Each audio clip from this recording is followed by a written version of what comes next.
On a quiet street in a forgotten part of Portland, Oregon, where winter fog wraps itself around peeling mailboxes and cracked sidewalks, there lived an old woman named Mrs. Eleanor Grace.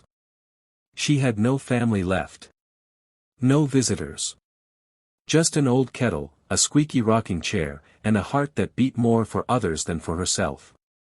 People passed her by. Some called her Crazy Grace, others just ignored her. But every now and then, when someone knocked, she smiled like she'd been waiting her whole life for them. It was raining the first time she saw him.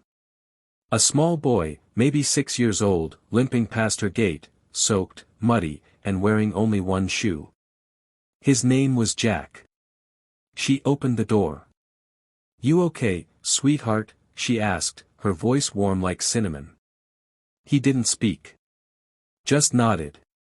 She brought him in. Fed him the last piece of bread she had. Gave him socks.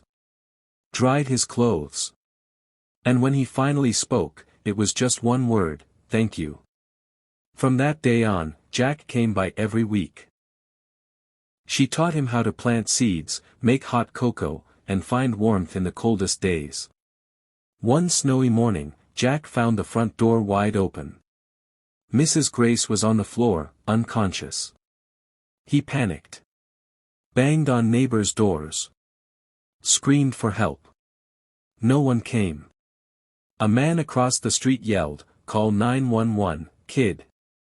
"I don't have a phone." Jack cried. The man shrugged and walked away. Finally, a homeless veteran with a shopping cart stopped. "Let's get her help, son," he said. Together, they pushed her all the way to the ER. She survived. But something in Jack didn't. That night, as Jack sat in the hospital hallway, wet, cold, angry, he made a silent vow. "I will never be powerless again." He stopped visiting. He stopped remembering. He buried himself in books, scholarships, tech school, and eventually, a startup. Jack became everything the world respects: wealthy, brilliant, influential. But he forgot the one person who believed in him when no one else even saw him. Years passed. Jack was now 34, a tech CEO in San Francisco. Then came the call. "Mr. Jack Dawson. This is Rosehill Senior Care. A Mrs. Eleanor Grace named you as her closest contact." He froze. "She's still alive?" The voice hesitated. "I'm sorry, sir. She passed away 3 days ago." He drove all night. Didn't sleep. At the care center, a nurse handed him a small envelope and a metal box. Inside the envelope was a letter, in familiar, gentle handwriting. "Dear Jack. You stopped coming, and I understood. The world rewards strength, and I always knew you'd be someone. But I still kept your drawing on the fridge, your broken shoe in the cupboard, and your laughter in my heart. I waited every Sunday. Even when the tea went cold. Even when I knew you wouldn't come. If you still have kindness in your heart, then my life meant something. With love. Mrs. Eleanor Grace." Inside the box. A crayon drawing of a garden. A plastic spoon. And the worn-out sock she once gave him. He broke down. The kind of tears only a child inside a grown man can cry. Back at her old house, now boarded up, a neighbor gave Jack another envelope. "If Jack ever comes back."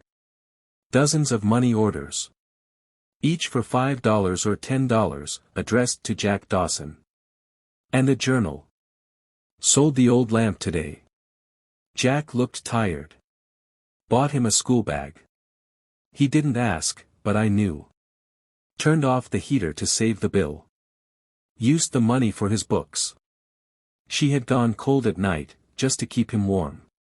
He couldn't turn back time. But he could make sure her love wasn't buried with her.